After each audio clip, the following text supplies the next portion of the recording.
Bucharest, September 13, 1964, 11:00 p.m., Philip and Serafia. Philip and Serafia came once more. George, welcome our beloved friends. Philip, we too are joyful to have you as friends. We experience joy in your presence, for we are always near you, even before you call upon us. Now tell us what you wish. George, Philip, when I speak to you, do you hear me directly, or only through Veronica? Philip, directly. George, will you allow me to test this? I shall go into the next room and say something aloud where Veronica cannot hear me, and afterward, I would like you to repeat the words. Philip, very well, go. I stepped into the other room so Veronica could not hear me, and asked a random question aloud. Then I returned. George, what did I say?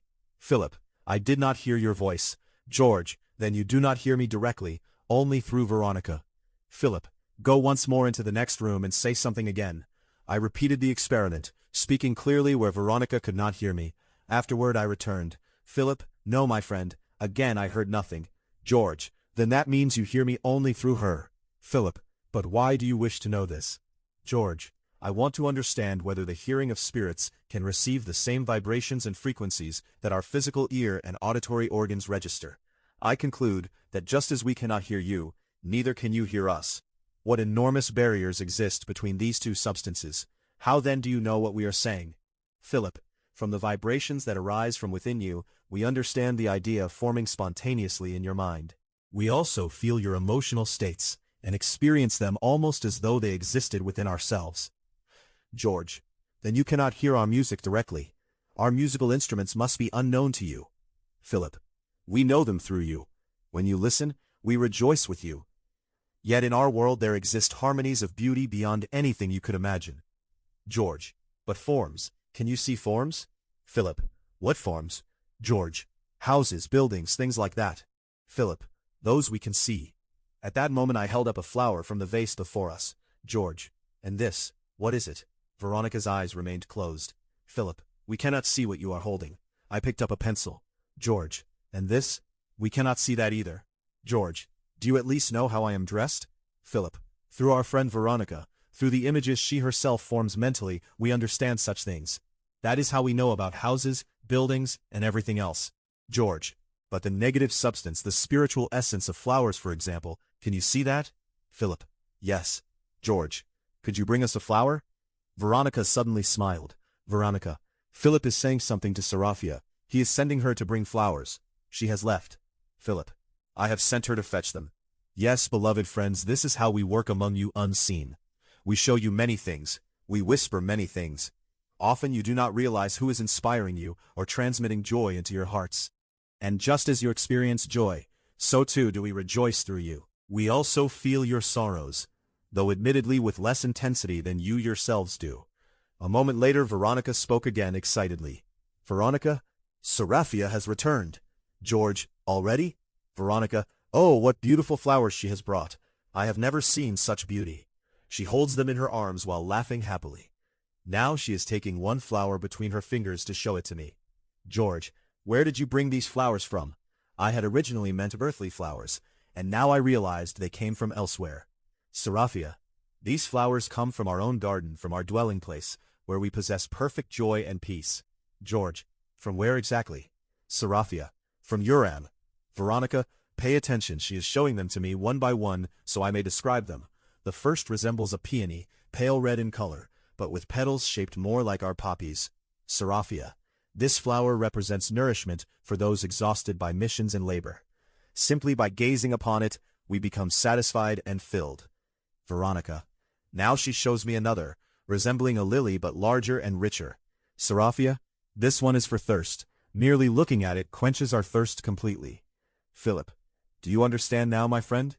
George, perfectly. Your forms themselves, through their radiations, nourish and sustain you. They contain such concentrated energy that they literally feed you. Even physically this makes sense. Among humans too, there are those who feed themselves emotionally through harmonies and beauty, though our heavy physical bodies still demand material nourishment. Veronica, oh, what a magnificent flower! It is as large as a sunflower, shaped somewhat like a chrysanthemum, but glowing with fiery red color. Serafia, This flower is love. No one can truly see love itself, but merely by looking upon this flower, we feel fulfilled and complete. Its satisfaction comes only through vision, such is its power. Veronica. Now she shows another flower impossible to describe, something like a cyclamen, but darker. Seraphia. The power of the work, the strength of mission. This flower gives us strength for our labor among earthly people. Veronica.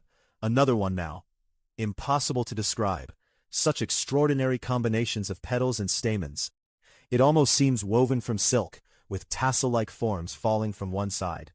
Seraphia. This flower is rest.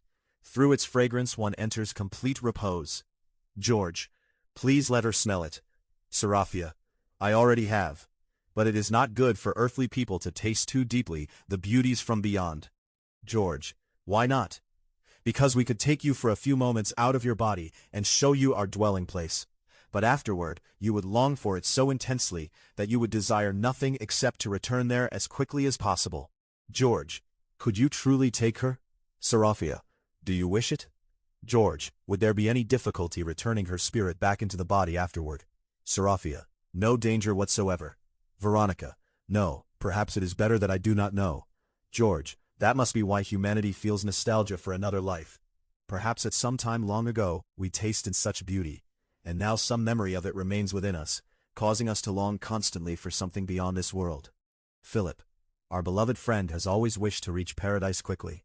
If she truly saw these places now, she would desire it even more strongly. George. Do we ourselves have some place prepared for us there? Philip. Everything has already been prepared for you, but you must not know about it. If people become too eager to reach such places, they sometimes abandon their earthly responsibilities prematurely, leaving unfinished work behind for others to complete. That is not good. Veronica. She is showing us another flower now, one made up of many greenish blossoms, with what seem like seeds in the center. The petals hang downward. I cannot describe it. Seraphia. Peace. Where these flowers grow, there is perfect peace. That is their nature. They love stillness, and from their stillness we too receive peace. Any spirit, simply by gazing upon them, is filled with complete tranquility. And there are countless such flowers. Philip, do you know why you long so much for the life beyond? Because you once lived there. But just because you once dwelled near Urin, do not imagine that you will necessarily return there again. A treasure may belong to you, yet you can lose it if you do not strive to regain your place. George. But does not greater effort raise a person higher? Why should someone lose what was earned on earth, or gain more through that pure and noble thirst for greater light? Philip, from whatever level you presently occupy, you may ascend higher if you are called for a mission. Tell me, are you today the same being you once were long ago? George. No. And for every effort you made, you received its reward, the fruit of your labor. Today you are no longer what you were 300 years ago, or even 1,000 years ago. If you return to earth 15 times, you no longer remain master of those former places, no matter how hard you once worked there. You become a permanent inhabitant only when you no longer return to earth. George. As you yourselves are? Philip. Yes. The moment you return to earth, that place becomes available for another. You remain its true inhabitant only after you cease returning among earthly people. Then, if capable, you may still fulfill certain missions among humanity, giving counsel, guidance, and afterward return once more to your dwelling place, just as we do. The reward for one's effort is gathered while living among earthly people. What you labor for, that you possess. The one who gives is merciful, yet just. No one receives more than he has earned. There the law is obeyed without exception. George. Are there houses there? Buildings? Philip. Yes. A home, a palace, even a tree unknown to your world, whose drooping foliage forms marvelous chambers and resting places. In our world there are no seasons as on earth. Many rejoice simply from the radiance of such trees, feeling joy in their living breeze, for these trees fulfill every need. But ordinary spirits do not possess such things. Only those who have made great efforts do. The common ones are content even with a simple resting place, merely so they may gaze upon the trees of those who earned them. That alone becomes their joy. Terrible indeed is the punishment of those who made no effort, a punishment they impose upon themselves, because they never strove to deserve even the smallest sapling. The foliage itself gives everything needed, Beauty, warmth, food, drink, in short, it fulfills every desire. Only a few possess palaces, and these palaces are not made of brick, stone, or clay as on earth. They are formed from a living substance, radiating continually everything the spirit needs, filling it with overwhelming happiness, simply through beholding them. George, are these things given to spirits by someone? Philip, no.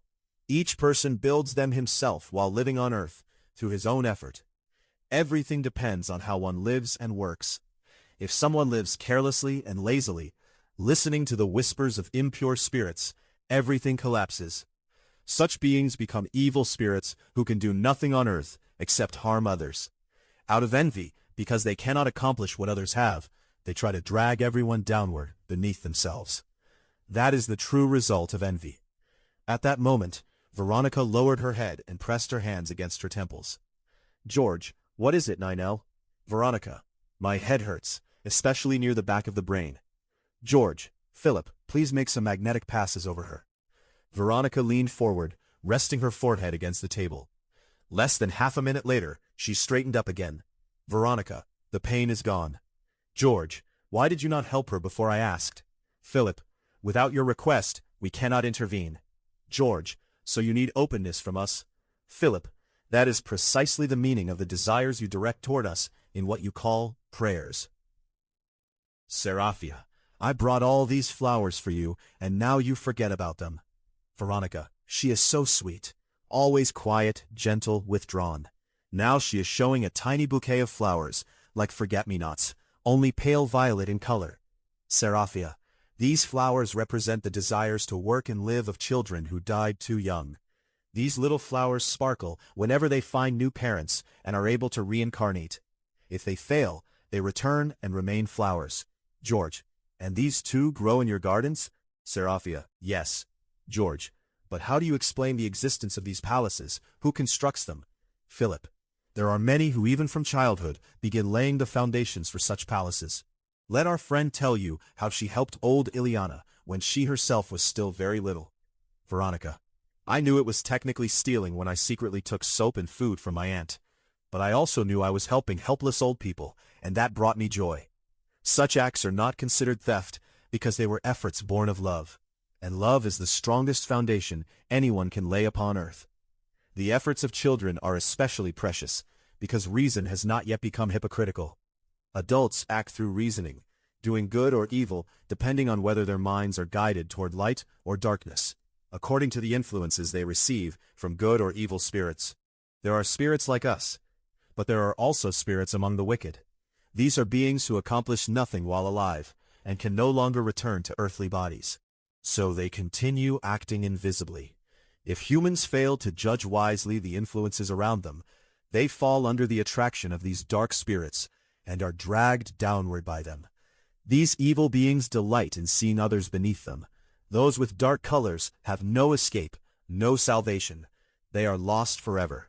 They are what you call devils and Satan. George, can such spirits ever reincarnate again?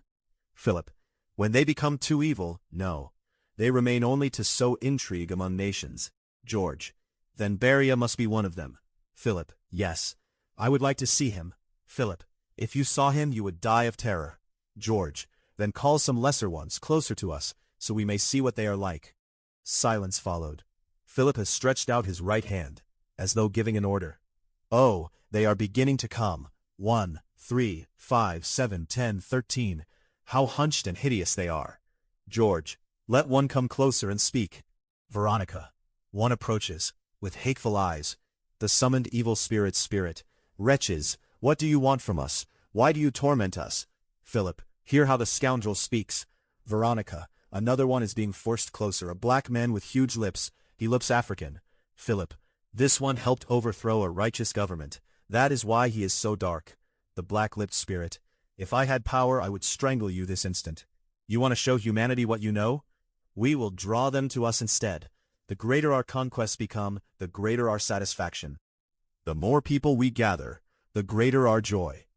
George, what do you think of yourselves? Are you good? The black-lipped spirit. Ha! We are evil.